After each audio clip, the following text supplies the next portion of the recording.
지난 네이비 썰에서 말했듯 드레드노트를 기준으로 전함은 둘로 나누어지게 되고, 드레드노트급 전함은 기존 전함과 달리 대구경 주포를 장착하고 장거리 위주의 포격전을 할 수 있게 되면서 기존의 전함은 구식화되게 된다. 하지만 드레드노트급 이후 세계는 새로운 건함 경쟁에 돌입하게 되었고, 이들의 경쟁은 더 가속화된다. 1900년 이후 드디어 통일된 제국 독일은 패권 국가인 영국에게 도전장을 내민다. 강력한 해군력으로 대서양을 누비는 영국에게 독일은 가용 가능한 모든 전력을 활용해 영국의 대함대를 상대하기로 계획한다. 그 결과 인류 역사상 다시는 없을 드레드노트급 전함 간의 대결전이 펼쳐진다. 오늘 이야기할 네이비썰은 드레드노트급 간의 함대 결전, 유틀란트 해전이다.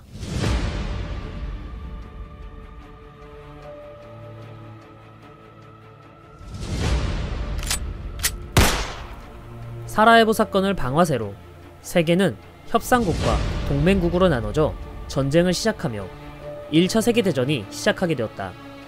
하지만 1차 대전은 참혹하기 그지없었다. 대량 살상무기인 기관총이 개발되어 양군은 참호를 파 들어갈 수밖에 없었고 전선은 고착화되었다. 그러나 독일은 영국과 프랑스에 비해 전략적인 약점을 가지고 있는데 해상이 봉쇄되어 있다는 점이다. 영국과 프랑스는 제해권을 가지고 있어 자국의 식민지와 교육을 할 수 있었고, 이 때문에 영국은 프랑스 영토로 병력 및 물자 보급이 자유로웠다. 하지만 독일은 영국의 방해로 해외 식민지와 무역이 매우 힘들었고, 이 때문에 서부 전선에서 압박이 심해지고 있었다. 하지만 독일도 바보는 아니었다. 독일은 무제한 잠수함 작전으로 영국으로 향하는 상선 및 구축함들을 공격하며 영국의 보급선을 흔들었지만 잠수함만으로는 영국에게 결정적인 피해를 주는 건 불가능했다. 독일은 이때까지 이어져온 현존 함대 전략은 실패했다고 생각하였고, 이런 난관을 타개하기 위해서는 기존 전략을 완전히 수정해야 한다고 생각했다. 당시 해전의 중심은 전함이었고, 전함은 매우 귀중한 전력이었다. 따라서 이들을 축차 투입시켰다. 라인하르드 셰어 제독은 현재의 현존 함대 전략으로는 대서양 봉쇄를 뚫을 수 없으며, 이 난관을 돌파하기 위해서는 대규모 전력으로 적극적으로 함대를 운영하여 국지적인 전력 우세와 기습을 통해 영국 해군에 대항하고자 했다. 하지만 독일 해군도 셰어 제독의 전략을 몰라서 하지 않은 게 아니었다. 당시 영국과 비교해 독일의 전력은 절반가량밖에 되지 않는 열세였다. 그렇기 때문에 현존 함대 전략을 구사한 거였고, 최대한 전력을 아끼며 기회만 보았던 것이다. 이에 셰어 제독은 독일이 영국에 비해 해군력이 밀리긴 하지만 영국은 지중해와 대서양까지 넓은 해역의 작전을 펼치기 때문에 전력이 분산돼 실질적인 전력 차이는 그리 크지 않을 것이라고 생각했다.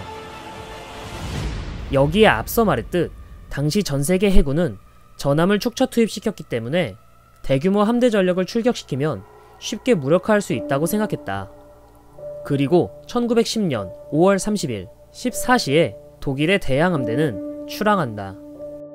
프란스 폰 히퍼 제독이 이끄는 정찰부대와 라인하르트 셰어 제독의 주력 부대였다. 하지만 이런 대규모의 출항 소식에 영국이 모를 리가 없었다. 영국 해군본부는 독일 해군의 암호책을 통해 이미 독일 함대의 움직임을 파악하고 있었다. 그리고 28일 독일 함대가 북해상의 대규모 작전을 위한 함대의 출항이 임박했다고 알렸다. 영국의 대함대 사령관 존 젤리코 제독은 독일 함대가 출항했다는 소식에 주력 함대를 북해 동쪽으로 출격시켰고, 독일 함대가 북대서양이나 발트해로 진출하는 것을 저지하기로 한다. 베티 제독이 이끄는 정찰부대는 젤리코 제독의 본 함대에 선두에서 정찰 임무를 맡았다. 베티 제독은 유틀란트 반도를 향해 동진했고 정찰을 개시했다. 하지만 이들은 독일 함대를 발견하지 못했고 텅 빈 바다가 기다리고 있었다. 그러나 독일 함대는 근처에 있었다. 북서쪽 약 40km에 히퍼 제독의 정찰부대가 있었다. 이 정찰부대도 마찬가지로 영국 함대의 위치를 찾고 있었다. 하지만 이들 역시 허탕을 치고 있었고 예상하던 영국 함대는 나타나지 않았다. 베티 함대는 더 이상의 수색은 무의미하다고 판단하고 젤리코 제독의 주력 함대와 합류하기 위해 북쪽으로 배를 돌린다. 그리고 잠시 후 전방에서 경계 임무 중이던 경순양함이 수상한 선박이 있다고 보고하고 확인을 위해 접근한다. 이 수상한 선박의 정체는 히포 제독의 정찰부대였고 독일도 마찬가지로 영국의 함대를 발견한다. 이때 독일 함대는 남남서 방향으로 변침 중이었으며 예상치도 못한 독일 함대의 출현에 베티 제독은 당황했지만 곧바로 침착함을 유지하고 다시 동남동 방향으로 변침을 하여 히포 함대와 교전을 명령했다. 15시 48분 독일 함대가 먼저 사격을 개시하면서 유틀란트 해전이 시작된다. 이때 양측의 거리는 15km였다. 약간 뒤늦게 영국 또한 사격을 개시했고 양 군은 서로 포탄을 주고받았다. 그러나 포탄을 주고받은 지 불과 3에서 4분 후 베티 함대의 기함 라이온이 피탄되고 잠시 후 타이거 또한 포탄 3발이 명중한다. 이 두 군함은 퀸메리급 순양전함으로 HMS 라이온은 베티 함대의 기함이었다. HMS 타이거는 재빨리 탄약고를 폐쇄 및 주수를 하며 함내 2차 피해 및 화재를 진압해 위기를 모면했지만 전투는 아직 끝나지 않았다. 잠시 후 HMS 임페티거블 또한 독일 순양전함 SMS 톤베어의 탄에 연속적인 일제 사격에 2차례에 걸친 명중탄으로 함수와 한미 쪽 포탑들이 박살난다.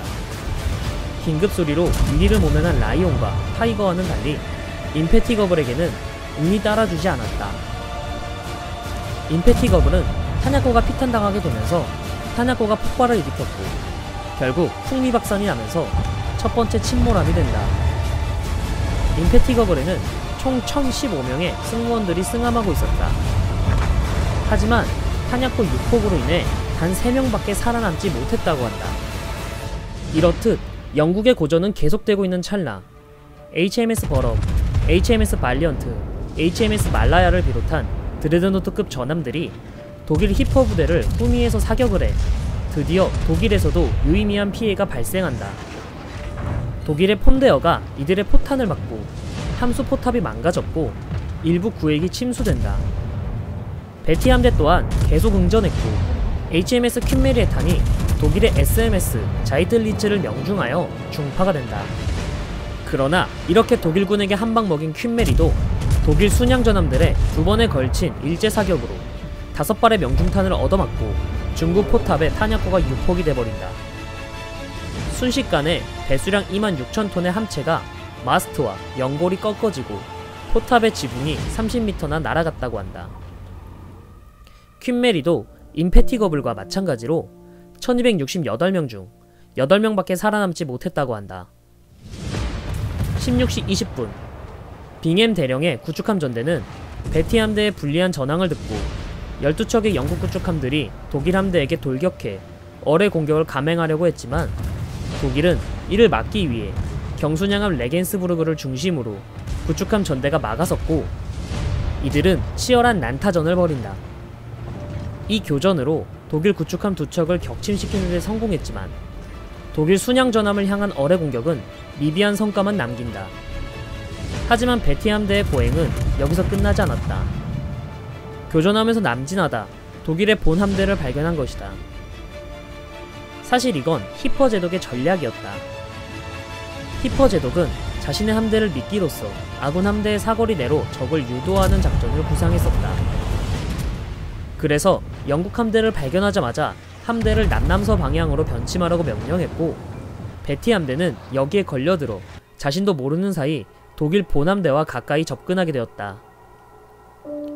나사우급 전함을 포함한 이들의 화력은 히퍼 제독의 함대보다 훨씬 강력한 화력을 가지고 있어 이대로 가다간 베티 함대는 전멸할 수도 있었다. 결국 베티 함대의 기함 라이온은 반전하여 전속 북상하라 라고 전 함대에 전달하였고 이에 베티 함대는 변침에 북상하면서 도망친다. 한편 베티 함대가 변침에 북상하던 사이 빙햄 대령은 베티 함대가 도주하는데 시간을 끌기 위해 히퍼 함대에 2700m까지 접근해 어뢰 공격을 하였지만 아쉽게도 큰 피해를 주지는 못했다. 오히려 너무 가까운 거리까지 접근해버린 탓에 독일 순양함들의 집중 공격을 받아 결국 구축함 두 척이 격침되어 버리는 피해를 입고 말았다. 그 뒤 양군 모두 함포 사격은 중지되었지만 히퍼 제독은 베티 함대가 후퇴하는 것을 보고 추격한다. 앞서 말했듯 독일 함대의 목적은 영국 함대의 전력을 깎아 전력 차이를 완화하는 것이었다.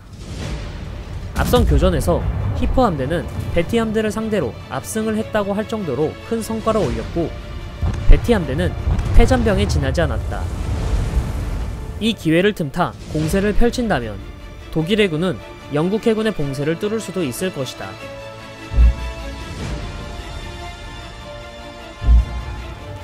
(1차) 유틀란트 해전은 완벽한 독일 해군의 승리였다. 특히 히퍼 제독의 전략적 판단이 인상적이었으며 베티 제독을 독일 본함대에 끌어들이면서 자칫하면 베티 함대를 전멸시킬 수도 있었다.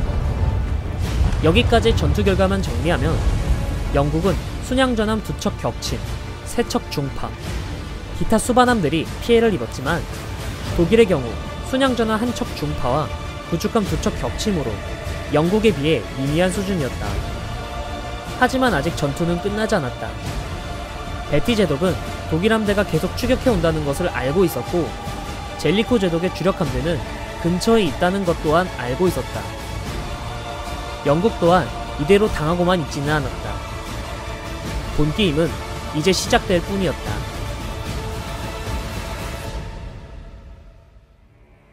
지난 네이비썰에서 히퍼 제독과 베티 제독의 함대는 유틀란트 반도 앞바다에서 충돌했고 히퍼 제독은 베티 함대를 독일 주력 함대로 끌어들이면서 베티 함대에게 큰 피해를 주었다.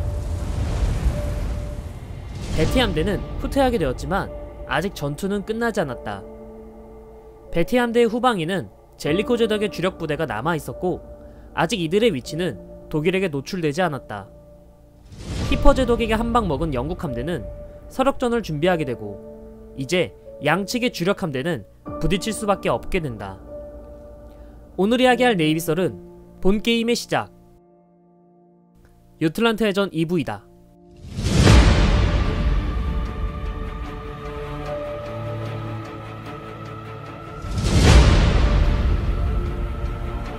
젤리코 제독의 주력 함대는 베티 함대가 히퍼 제독과 교전한다는 소식을 들었을 때 베티 함대에서 약 83km 떨어진 서북방에 위치했었다. 젤리코 제독은 베티 제독에게 독일 함대의 위치와 규모를 보고하라고 했지만 히퍼 함대와의 난타전과 복잡한 회피기동 때문에 독일 함대를 정확하게 보고하지 못하고 대략적인 위치만 보고할 수밖에 없었고 젤리코 제독은 혼란스러워진다. 젤리코 제독의 함대는 아직 전투 대응을 갖추지 못했고 독일 함대가 근처에 있다는 것은 알았지만 어디에 있는지 정확히 알 수는 없었다. 만약 섣불리 전투 진영을 바꾸다가 독일 함대가 접근한다면 오히려 역공을 받을 수 있었다. 당시 해전은 전함과의 포격전이었고 장애물이 없는 망망대해에서는 고대전에서의 그것처럼 함대 전투 대응이 중요했다. 스시마 해전의 영향으로 세계의 해군은 T자 진영으로 교전하는 게 가장 효율적인 진영이라는 걸 깨달았다.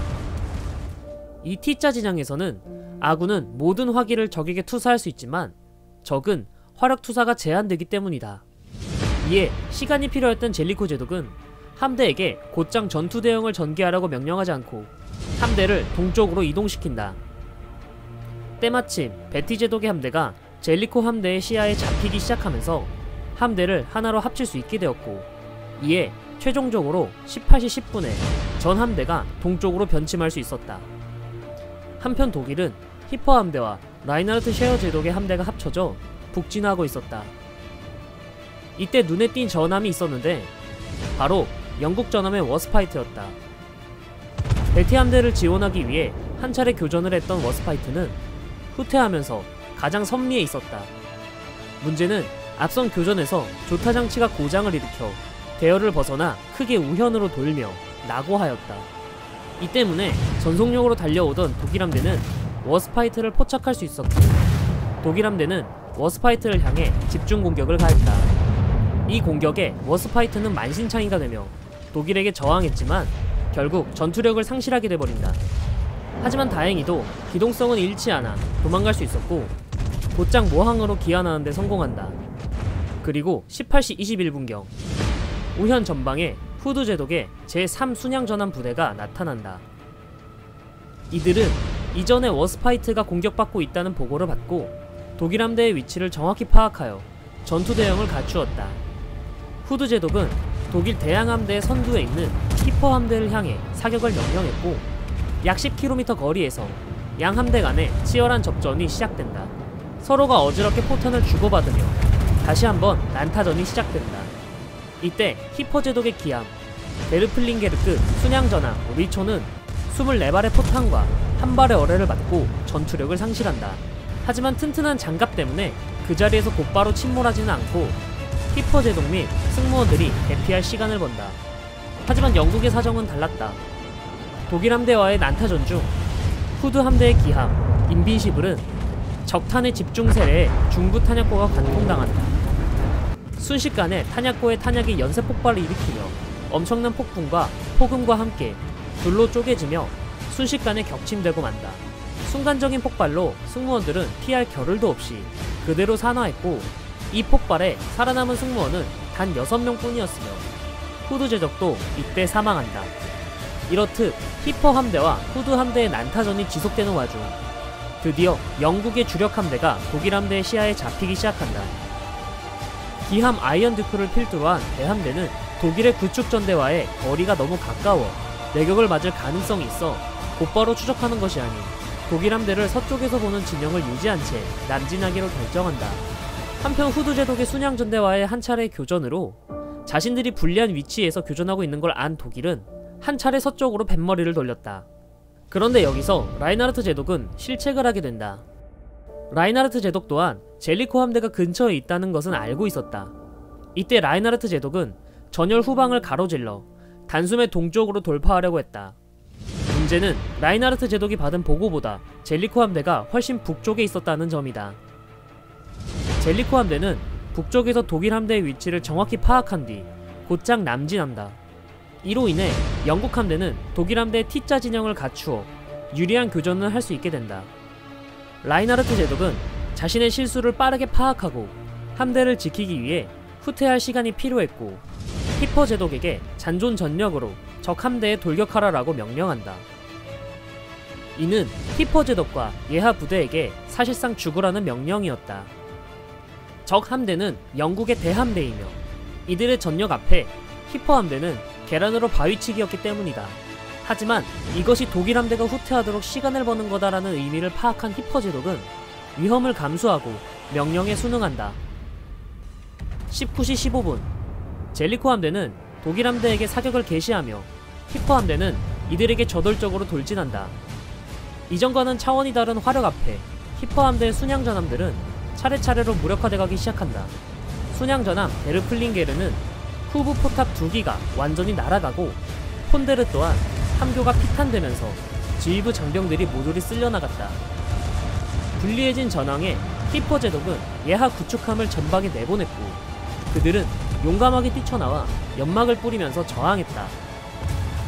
장거리 여격은 명중을 보장할 수 없었지만 이런 히퍼 함대의 저항에 독일의 주력 함대는 영국 함대의 포위를 빠져나갈 수 있게 된다. 그러나 중과 부적은 어쩔 수 없었고 결국 히퍼 함대의 군함들은 차례차례 무력화되어 간다. 이후 전초전에서 독일 함대가 추격했던 것과는 반대로 이번에는 영국 함대가 독일 함대를 추격한다. 20시 18분 간신히 포위망을 뚫고 도망가는 독일 함대를 선두에서 추격하던 베티 함대가 발견한다. 베티 함대 또한 지난 난타전으로 만신창이가 되어 있었지만 그럼에도 불구하고 독일 함대를 발견해낸 거다. 하지만 젤리코 제독은 이후 교전에 회의적이었다. 20시가 넘어 해가 저물기 시작했고 이에 대대적인 어뢰 공격이 염려되었다. 또한 야간에는 피하 식별이 어려워져 자칫하면 아군 오사를 할 가능성도 높았다. 그럼에도 불구하고 베티 함대는 독일 함대와 매우 근접하게 된다. 누가 먼저라고 할 수 없을 정도로 영국의 구축함 전대와 독일의 경순양함이 교전한다. 이때 교전거리는 아주 가까웠고 상황 파악을 하기 힘들 정도였다고 한다. 이런 난전 속에 영국은 기암 사운드샘프턴과 더블린이 대파되었고 독일은 플라우 앤 롭이 어뢰를 맞아 침몰하게 된다. 23시 54분 라인하르트 제독은 희생을 각오하더라도 모항과 최단거리 루트를 택하였으며 영국의 항로를 방해한다고 해도 강행 돌파할 생각이었다. 이 때문에 독일 주력 전함부대와 베티 함대는 항로가 겹치게 된다. 이런 정신없는 난전에 영국 구축함들 또한 자기들끼리 삼중 충돌을 하며 대파되기도 하고 독일 또한 경순양함 엘빈이 영국 구축함을 피하다가 아군 전함과 충돌해 뱃머리가 작살나 침몰하게 되는 상황도 발생한다. 오전 1시 45분경 영국 구축함들이 전방에 전함 한 척이 있다는 것을 발견했다. 이들은 사력을 다해 12발의 어뢰를 발사했는데 목표로 한 전함이 어떻게든 회피하는 데 성공했으나 그중 2발이 구형 전함 포메른에게 명중한다. 하필 탄약고를 피탄당하게 된 포메른은 이후 탄약고가 폭발하면서 전 승조원과 함께 순식간에 밤바다의 물결 속으로 사라져버린다. 이후 계속되는 난전으로 영국은 구축함 4척을 추가로 손실하게 되면서 독일 함대는 모항으로 귀환하게 되고 유틀란트 해전은 막을 내리게 된다. 유틀란트 해전은 뚫으려는 독일과 막으려는 영국이 가용할 수 있는 모든 전력을 이용해 싸웠던 해전이었다. 독일은 이 해전으로 북해 앞바다에서 영국의 포위망을 뚫으려고 했지만 안타깝게도 주력함 대부분이 수리에 들어가게 되면서 이후 주력함들 간의 교전을 하기가 힘들어지게 된다. 따라서 원래 목적인 북해 해협 돌파는 실패하게 되었고 유틀란트 해전은 독일 해군에게 전략적 목적을 달성하지 못한 해전이 된다. 이후 독일은 영국과 주력 부대 교전을 피하게 되며 무제한 잠수함 작전에 매달리게 되는 원인이 된다. 죄수가 감방에 나와 간수를 후려치고 다시 감방으로 들어갔다. 라는 명쾌한 비유는 유틀란트 해전을 두고 하는 말이다. 하지만 독일의 공세를 막아내기 위한 영국의 피해는 만만치 않았다. 유틀란트 해전에서 영국은 독일보다 많은 전함이 침몰하였고 특히 순양 전함 HMS 퀸메리, 인디 패티거블, 인빈시블 등이 유폭으로 격침되었다. 기타 장갑 순양함과 어뢰정 및 구축함들의 피해 또한 독일에 비해 훨씬 컸다. 사상자 또한 영국이 독일에 비해 2배 이상 더 컸다. 사실 영국이 사상자가 이렇게 많은 이유는 탄약과 유폭 때문인데 영국 전함들이 이렇게 유폭이 잦았던 이유는 여러 가지가 있지만 현재까지의 정설로는 빠른 장전을 위해 탄약과 격실문을 열어놓았기 때문이라고 한다. 원래 이 문들은 필요할 때만 열어 탄을 보급했지만 전투 중 이 문들은 전부 열어놓았기에 폭발에 의한 열과 압력이 다른 구해까지 영향을 줘 유폭이 일어났다라는 것이다. 결국 전략적으로는 영국이 승리했지만 전술적으로는 독일이 승리한 이 해전은 서로에게 잼만 날렸을 뿐 결정적인 타격을 입히지는 못했다. 그렇기 때문에 이 해전이 끝난 뒤 양국은 모두 승리했다라고 자국민에게 프로파간다를 진행했다고 한다. 유틀란트 해전은 앞으로 있을 슈퍼 드레드노트급 간의 해전의 길잡이 역할을 한다. 가장 먼저 수중 방어의 중요성이다. 당시에 이제 막 사용하기 시작한 어뢰라는 무기는 작은 구축함들이 전함을 격침시킬 수 있는 비대칭 전력이었다. 이 때문에 방래 멀지 등을 개발 및 연구를 하기 시작했으며 유틀란트 해전 이후에 나온 군함들은 수중 방어 대책이 마련된다. 두 번째로 갑판과 함교 장갑을 강화한다. 장거리 사격이 가능해지면서 전함들의 함포는 측면이 아닌 상부 장갑으로 낙탄하게 되었다. 그렇기 때문에 유틀란트 해전 이후 각국의 해군들은 갑판의 장갑도 강화하기 시작했고 이런 교훈을 바탕으로 나온 전함들이 바로 포스트 유틀란트 타입의 전함들이라고 부른다. 이후 프란츠 폰 히퍼 제독의 이름은 1937년 어드미럴 히퍼급 중순양함의 네임시브로 사용된다. 한편 순양전함 인빈시블에서 전사한 후드 제독도 후드급 순양전함의 네임시브로 사용된다. 사실 이때 후드는 1816년에 사망한 사무엘 후드 제독을 의미하는 거였지만 공교롭게도 유틀란트 해전 때 전사한 후드 제독은 사무엘 후드의 후손이었기 때문에 충분히 자격을 지닌 사람이었던 것. 아이러니하게도 이후 2차 대전에서 비스마르크 추격전을 하게 되면서 이들은 다시 한번 교전하게 된다. 어쨌든 유틀란트 해전의 교훈으로 세계는 대규모 함대 결전에 대비한 함대를 꾸리게 된다. 하지만 이 해전 이후 항공모함의 등장으로 더 이상 전함 간의 대규모 함대 결전은 일어나지 않게 된다. 그렇지만 대규모 함대 결전 자체가 없어지진 않았다. 그리고 2차 세계대전에서 애지중지 육성할 항공모함 전력을 모두 쏟아부은 사건이 발생한다. 바로 마리아나 해전이다.